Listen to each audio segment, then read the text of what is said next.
This is NatSec Matters.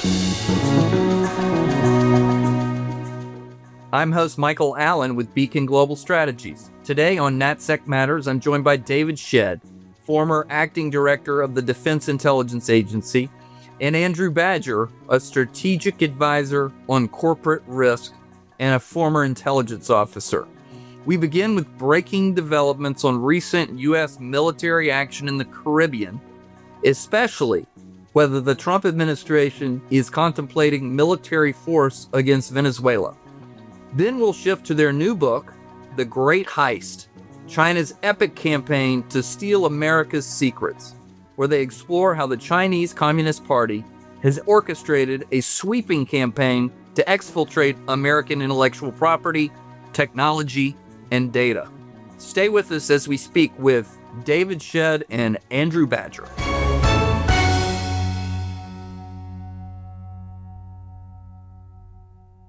Andrew, David, welcome to NatSec Matters. Thank you. Great to be here. Thank you, Michael. Great to be here. David, you were terrific recently when you and I walked through the Western Hemisphere. Got a lot of compliments on that episode. Before we get to your book, which is terrific, can I just ask you a little bit about Venezuela? It seems like we have, as we discussed, really have the United States military armed to the teeth in the region, seemingly on the verge of military action against the Maduro regime. Is that the way you read it, or is this just a means to strengthen the diplomacy that President Trump is probably engaging in behind the scenes to try and get Maduro to leave office? It's really difficult, Michael, to fully figure out what President Trump is doing vis-a-vis Venezuela. I will say that he has done everything short of saying this is about regime change in terms of the deployment of about 30% of our naval forces into the southern Caribbean area, 14 ships, and has B-2s, B-52s, F-35s, all pre-positioned, along with about 15,000 U.S. troops, including the 22nd Marine Expeditionary Unit in place. We have seen an escalation in the rhetoric, certainly between Washington and Caracas in the last week to 10 days, that would suggest that at a minimum, land targets are certainly in the offing, in addition to hitting the number of boats, which I think now exceeds 20 in the Caribbean that are believed to be reportedly or drug smuggling vessels in the Caribbean. So to me, everything seems to be prepositioned in a way for a showdown in which Maduro must exit or President Trump has to back down. And are we aware of any other diplomatic demands that we might have made of the Maduro regime other than you need to leave office? Is there something we're going for with the cartels, for example? Just a reminder, Michael, and for the audience, is that there are multiple indictments against Maduro and a number of his inner circle for drug trafficking. Those go back to multiple administrations in the U.S., and multiple leadership leaders in the Department of Justice. So what we have is someone indicted with a $50 million tag on his head in terms of turning him over to law enforcement when it comes to Maduro himself.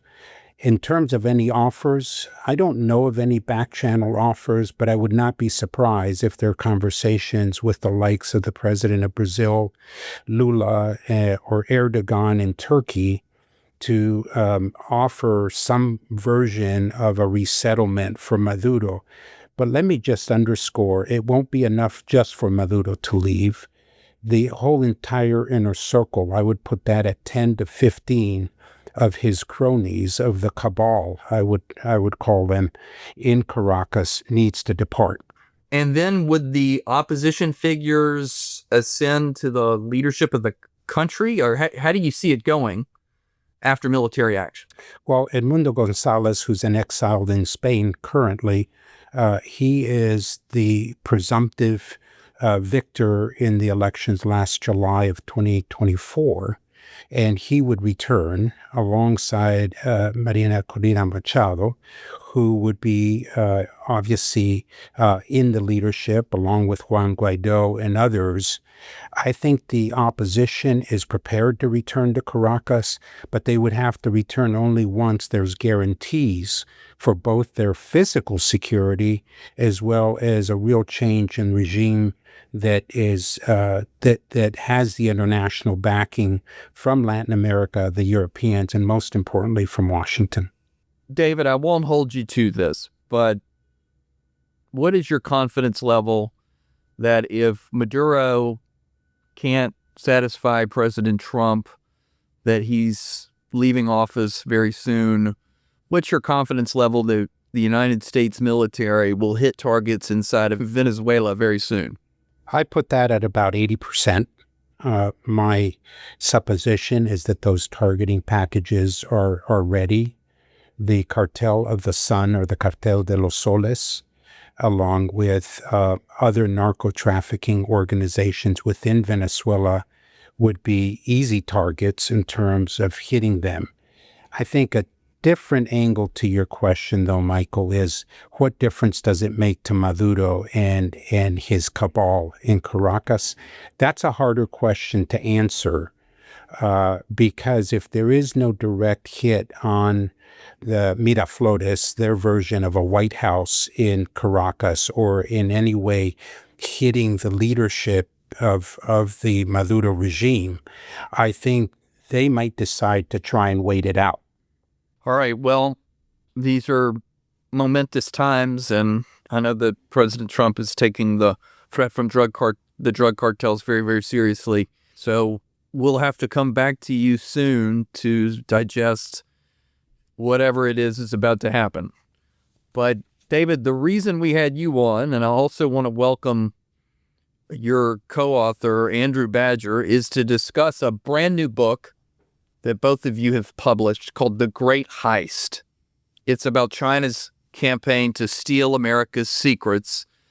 And congratulations on the book. It looks terrific. And this is definitely something I've been hearing about for years. In fact, I remember the head of NSA some years ago, General Keith Alexander, saying it was the greatest transfer of wealth in human history if you tallied up all the intellectual property and other sensitive information that the Chinese have stolen from the United States. Is that the basic premise of your book? Well, what Andrew and I write about is really the arc since China joined the World Trade Organization in December of 2001. And what we see is a transfer of wealth on the order, and these are estimates by the FBI, between $225 billion and $600 billion a year in intellectual property and know-how that leaves our shores for China and helping them really undertake their great rejuvenation under Xi Jinping, under a plan that has been well broadcast by the Chinese Communist Party, which is Made in China 2025. And it's coming to its conclusion now, and it will be extended now to 2030 in terms of this wealth transfer of our technology, our know-how, our innovation. And we talk about in the book a number of ways in which they do this in what is the largest, most comprehensive espionage capabilities ever amassed against another country or against the West in general. Andrew Badger, can you give us a little sense of what was the United States' attitude towards admitting China into the World Trade Organization? And can you sort of just briefly outline what might be the big milestones along the way to us here in America flipping our view of whether that was a great idea or not? Yeah, it's a great question, Michael. It takes me back to college and international relations classes and hearing the professor talk about this economic liberalization theory. And the entire premise was that as these countries adopted capitalism, this, invisible hand, Adam Smith, would somehow transform them into democracies. And if you go back and you listen to Bill Clinton's speech of admitting China into the WTO in March 2000, it's almost astounding the naivety we had. I mean, basically, he lays out all the problems with China, but then says, but by trading with them, they're going to become a democracy like us. And one part of the speech was absolutely fascinating. He's like, China will, some people say they'll try to censor information. And they started laughing because he's like, how can you censor the internet? So it kind of shows you this naivety we had. And basically what we call in the book is this introduction of this virus. China became into the global trade system. And this is really when they got to work. It really accelerated under President Xi Jinping, who took office in 2012, 2013. And what he did is he accelerated the MSS. So this is the Ministry of State Security. Basically think the U.S. is CIA, FBI combined, as well as internal dissent, as well as foreign intelligence collection. And he made the MSS really the premier intelligence organization in China, which was traditionally in competition with the People's Liberation Army, the PLA. And we spoke to FBI experts, and he said, under Xi, it doubles overnight. They accelerated their manpower. They became much more aggressive in who they're going after, and they became much more sophisticated. Chinese intelligence officers traditionally were kind of seen as this junior varsity. The military intelligence officers were, they dressed like army grunts. They didn't speak foreign languages. And what we've seen over the last 10, 15 years is they've become a varsity intelligence organization. They are undoubtedly the largest in the world. And now they're becoming really quite the most sophisticated. And so under Xi, we see this acceleration of the MSS.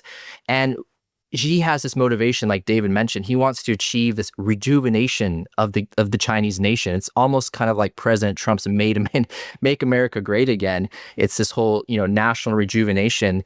He sets this target of 2049, 2050. And what he lays out is this master plan called Made in China 2025. So this was in 2015. And basically Made in China 2025 set out 10 different sectors that China was going to dominate in terms of frontier emerging technologies. And really what Dave and I go into in the book is that this is the collection requirements that then the MSS went out and collected against. And so as Dave and I were both former case officers who would go out and recruit human sources, develop them, debrief them, write those reports up to our foreign national security leaders. And what you start in the intelligence cycle is with these requirements. So this Made in China master plan in 2015 was a major turning point. And I think as we get to these end stages over the last few years, the big wake-up call, and this is kind of the end game stage of all this, is going from surveillance to kinetic. And what we've seen is that China is now embedding kinetic effects into our supply chain. There's an operation that was discovered by Microsoft called Volt Typhoon. And this was basically the MSS has been installing malware into the relatively weak IT systems of our energy system, of our energy grid, of our ports, of our aviation infrastructure, our water systems. And basically those are laying in wait, ready to be sprung in the event of a geopolitical event. Obviously, like the Taiwan Straits, we have an invasion by China. And just recently in the news, I think people probably saw this, but I don't think it got as much attention as it should have deserved, is that the Secret Service found multiple safe houses across New Jersey and New York with hundreds of thousands of SIM cards and these routers. And basically what China was preparing to do if they wanted to is they could have shut down the entire New York City area cell phone grid and basically did a complete blackout. And what we've seen in the last few years is that this is the end game. It's ramping up. It's no longer just stealing IP. It's laying the foundation for a possible preemptive strike. Andrew, can we drill down right here for our background?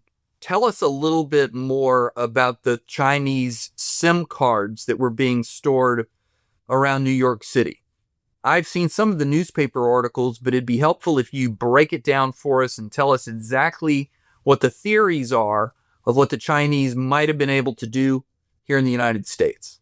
So basically, there was two theories. One, this was about 30 miles away from the UN General Assembly, so there was speculation that could be used to basically survey foreign leaders.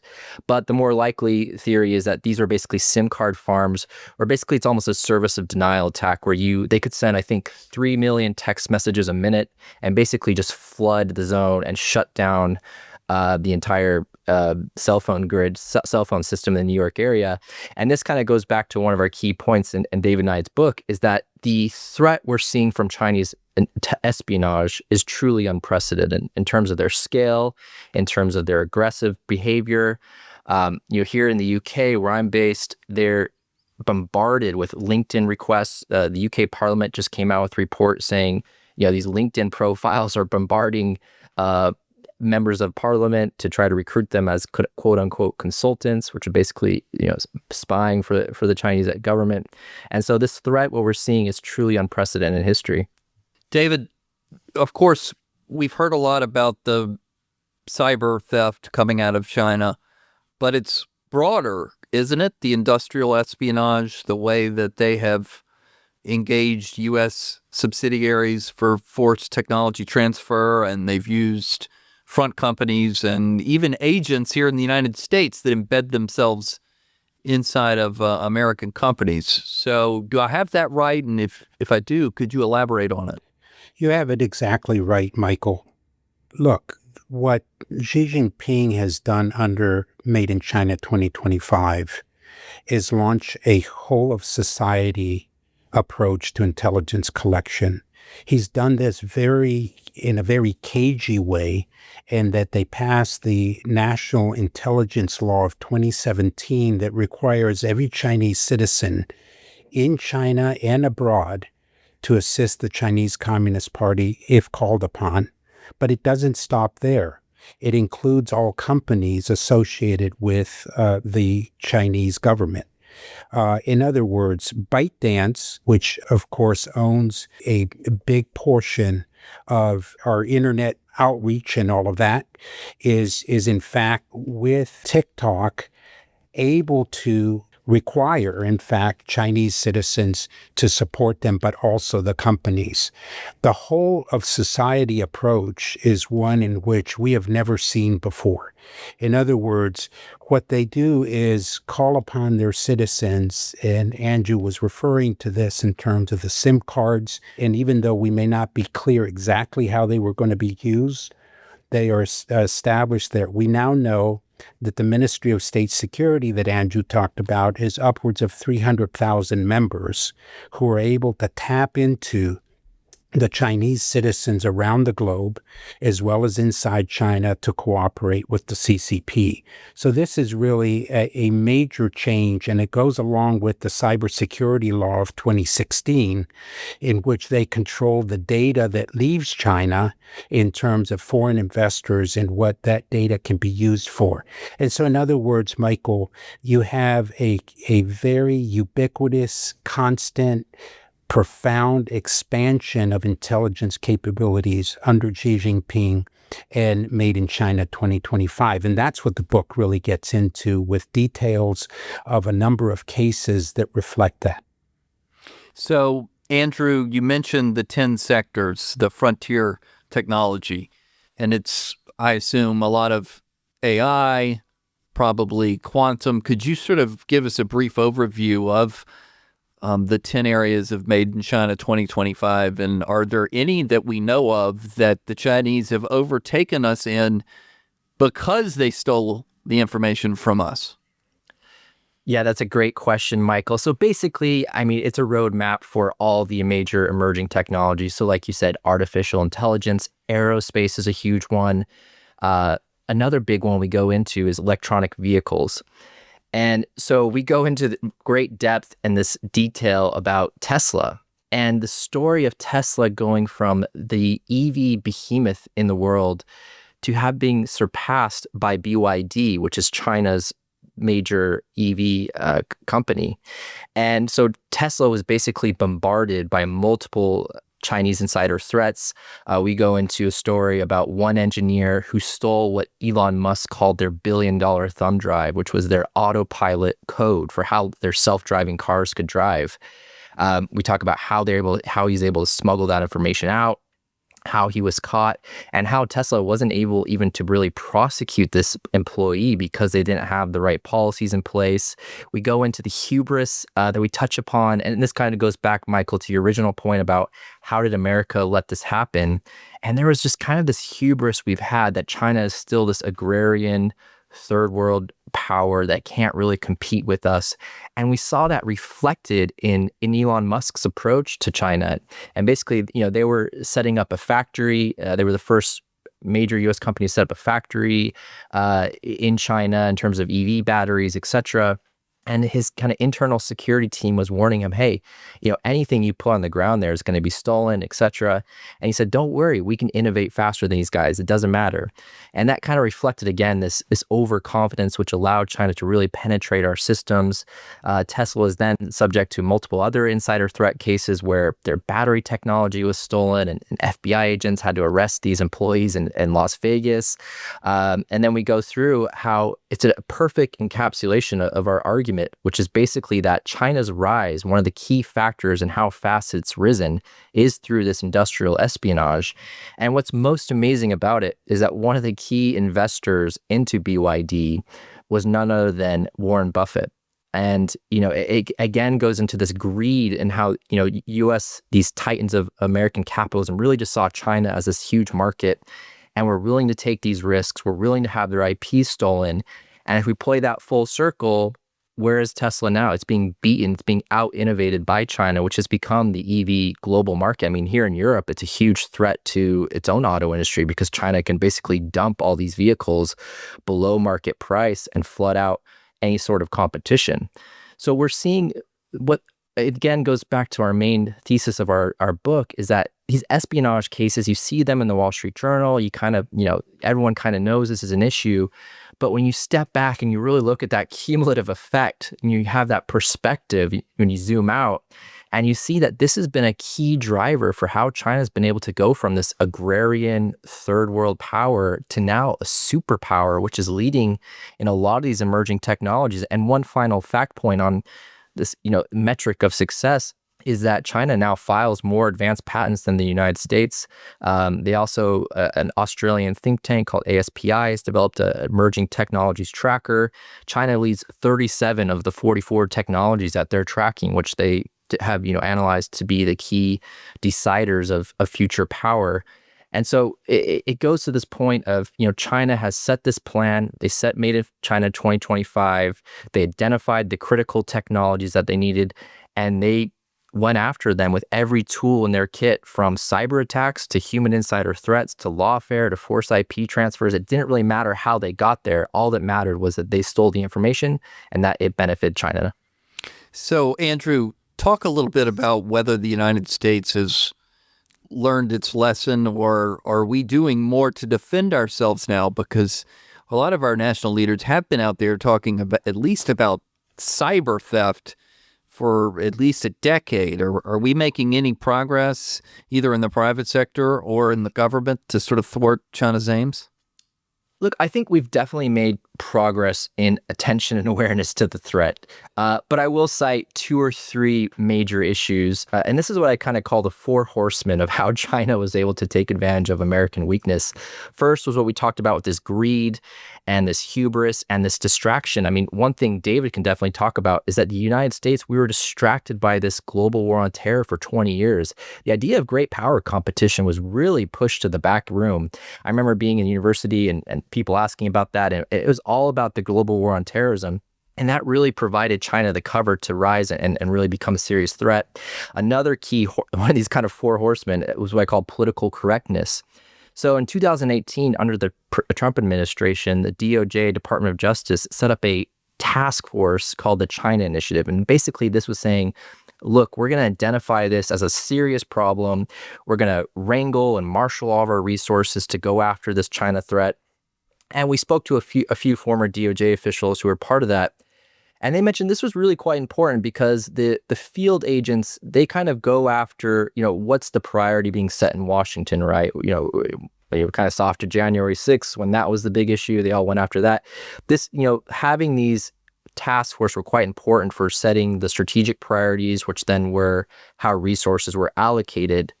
And they actually had a few successful arrests under the DOJ China initiative, one of them being a Harvard professor named Charles Lieber.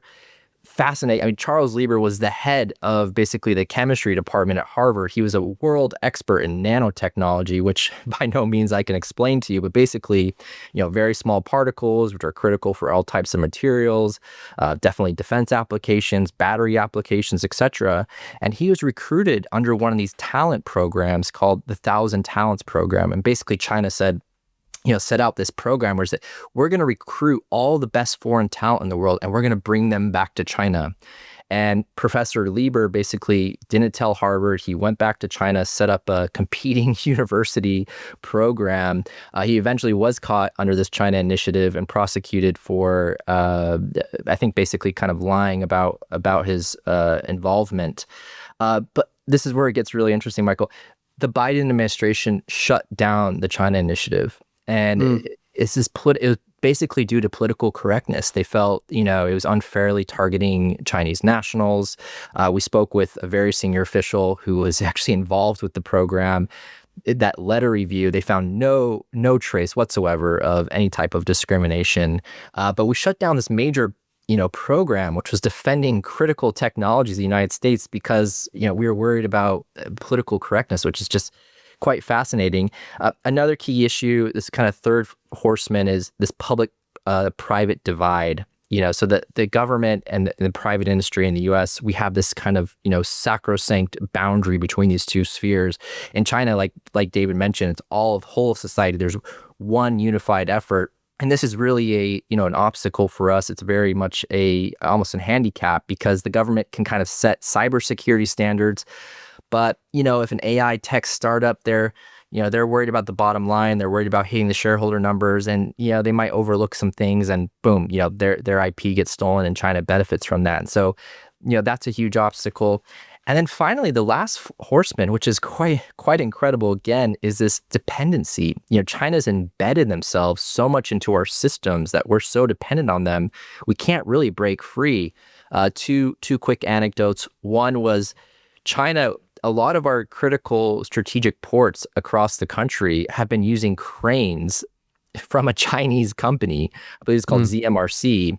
And these cranes can basically, they're all digitized. They could track all sorts of movements and send that data back to China. And so that could be used to track, military movements across the country, overseas, etc.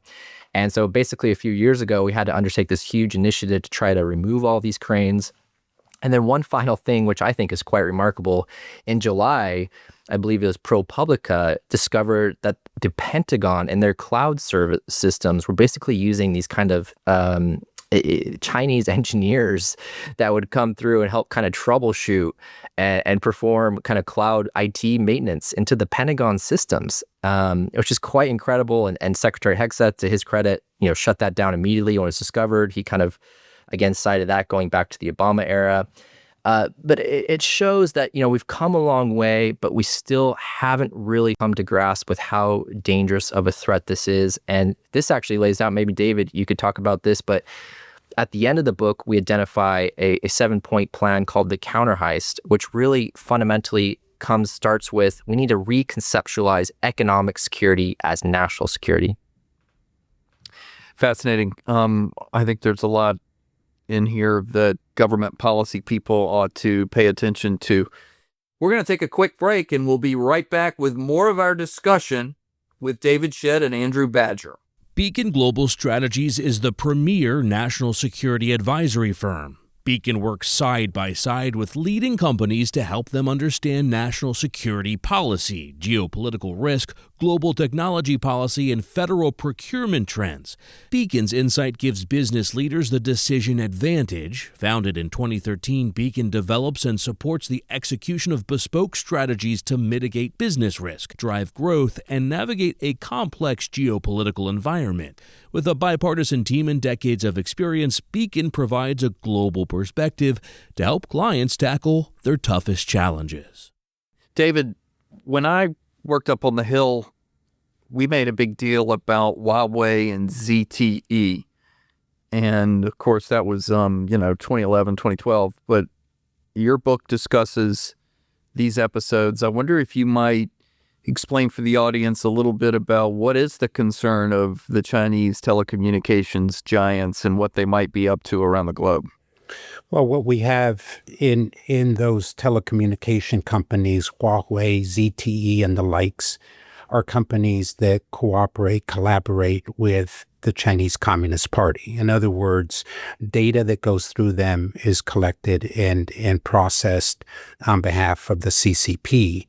In addition, they use all kinds of unfair trade practices in terms of getting market shares, and Andrew and I tell in the book the story of the competition that was thwarted in terms of Huawei's efforts to gain the contracts in Denmark a few years ago as an example of that. The other aspect of it, of course, it's the chip war and the ability by Huawei and ZTE to steal high-end chips to move toward the 5G to 6G to 10G in terms of the processing of that.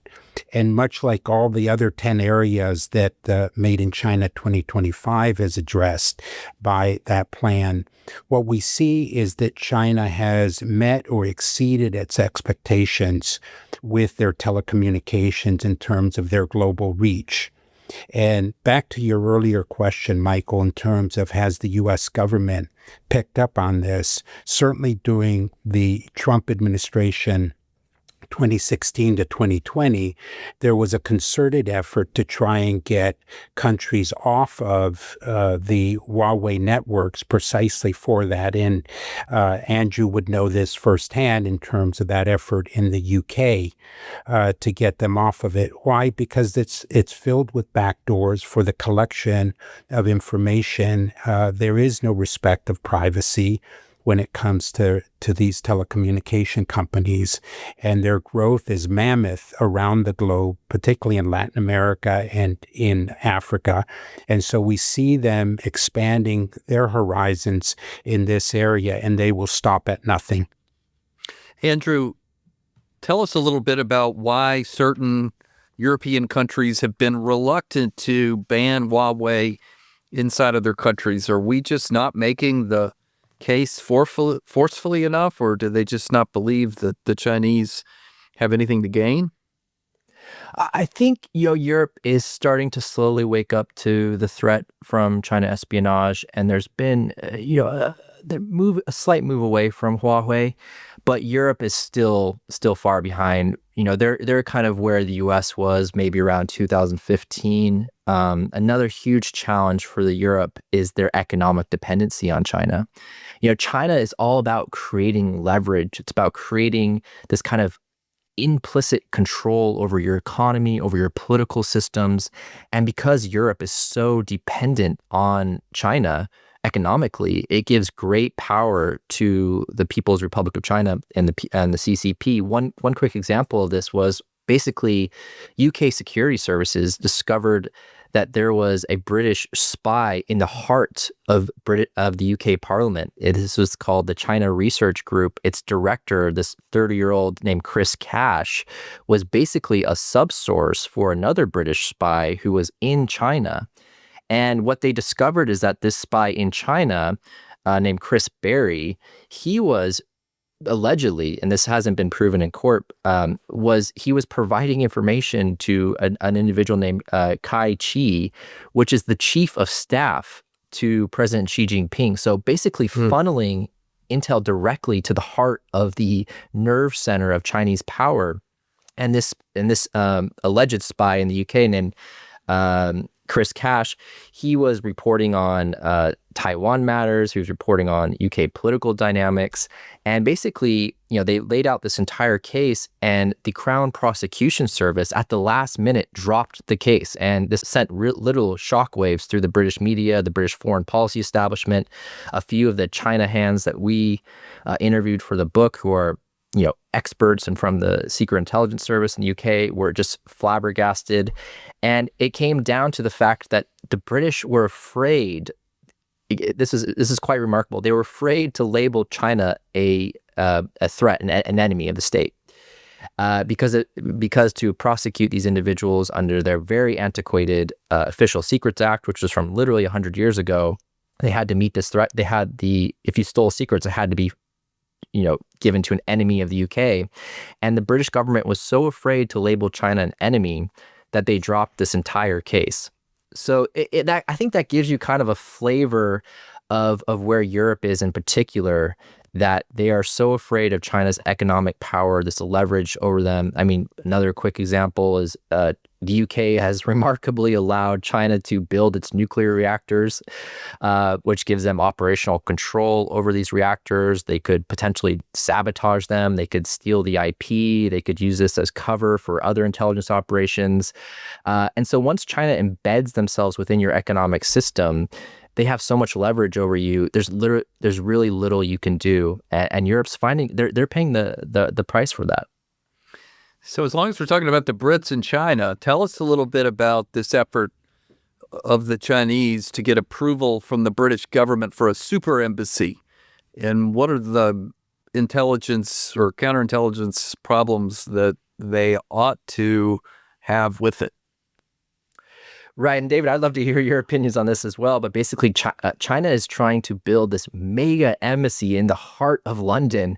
And this could be used for all sorts of things. It could be used for technical collection. This is basically signals intelligence, but it can also be used to house, spies. One thing we go through, David and I recollect how case officers operate in the field. And we talk about the unique differences in how Chinese case officers approach human intelligence versus American case officers from the CIA or the DoD, etc. And basically, this embassy could be used as this massive platform to, as a den of spies, is what the Iranians used to call Americans, as this den of spies to basically steal, British secrets. And again, because the Labour government, which is basically, the British Democrats or left-wing government, they're terrified of potentially upsetting the Chinese. They're basically kind of going along with it. I believe it's still in the approval process, but most likely going to be confirmed. And so even in the heart of London, the heart of British power, you're going to have essentially a massive Chinese spy base. Yeah. And just to build on that, I want to say that China loves to project power. And the size of their chanceries, their embassies, is one form of doing that. The United Front Work Department of the Chinese Communist Party, which works in tandem with the Ministry of State Security that we've described in detail, is about soft power and using that. And so whether it's in London or whether it's in Belgrade, where they've built a huge embassy as well, they want to project power in terms of the visual that it provides the world. David, in addition to your intelligence background, you also worked in the National Security Council and worked on policy, and you were always very close to policymakers throughout your career. If I had to ask you, and you had to brief, what is Trump's China policy? It seems it's mostly about trade. I'm not certain the rest of it has been sort of fully rounded out yet. Do you agree? What's your take on the Trump-China policy? I do, in terms of an administration that I think is somewhat divided by this, because the president has set the tone at the top to make it about trade. I think that everything else comes under that, but there is clear evidence that there are senior members of the administration who are very concerned about the very issues that Andrew and I write about in this book, and are not naive to the fact that their objectives are nefarious, and that this is not about strategic competition, but the economic war has already begun. What we recommend, and Andrew mentioned this in terms of our epilogue, are 7 pillars of action in which we move to protect our crown jewels, that is, the innovation, the AI, semiconductors, biopharma, stealth technology, etc., in ways that we decouple from the Chinese, and we do not give them any leverage in those areas. And I believe in the administration there is there are members who have an understanding of that, and there is a sense that it is very serious. Also, we need to improve our legal deterrent. We need to secure our digital perimeter. And we saw that Secretary Hegseth did this in terms of the actions taken against the Chinese cloud computing reviews that were being taken by Chinese citizens at the Department of War. We need to protect our innovation and research and development. And we lay this out in terms of a plan for this. We need to cut the capital underwriting of the lifeline to the Chinese as well that comes from corporate America. And we need to harden corporate front lines in terms of operational security. I think we can all think of corporations that have made their ops security second or third tier.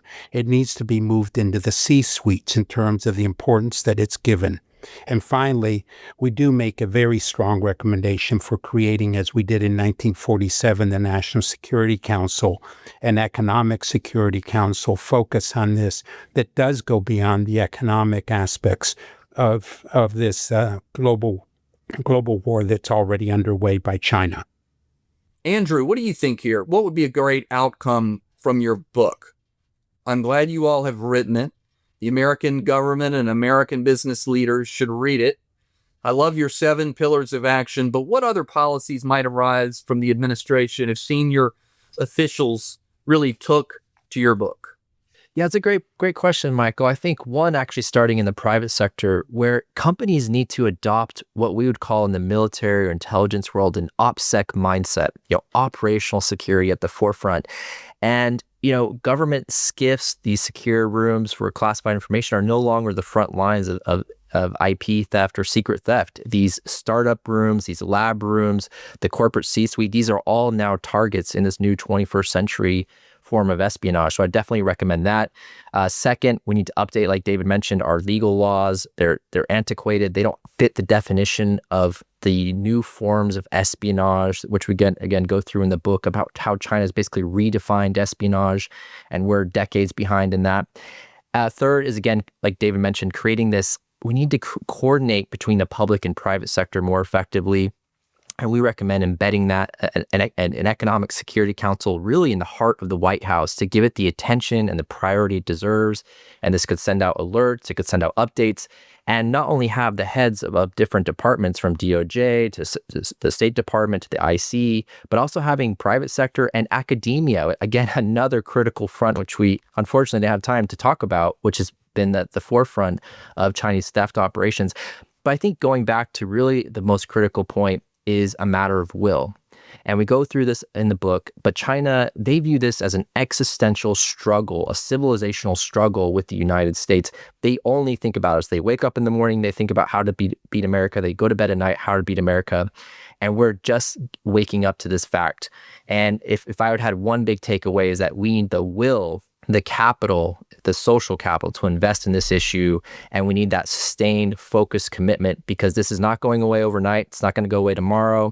This is going to be a decades-long struggle to protect the IP, to protect the code, digital ones and zeros, which are really the new form of power in the 21st century.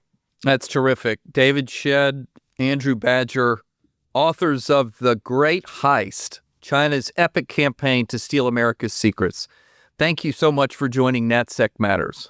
Thank you, Michael. Thank you, Michael. That was David Shedd and Andrew Badger. I'm Michael Allen. If you enjoy listening to NatSec Matters, please leave us a rating and review. We'd love to hear from you. If you're interested in becoming a sponsor, please email our team at bgs@bgsdc.com. You can also find this email in the show notes. Please join us next week for another episode of NatSec Matters. NatSec Matters is produced by Steve Dorsey with assistance from Ashley Berry. NatSec Matters is a production of Beacon Global Strategies.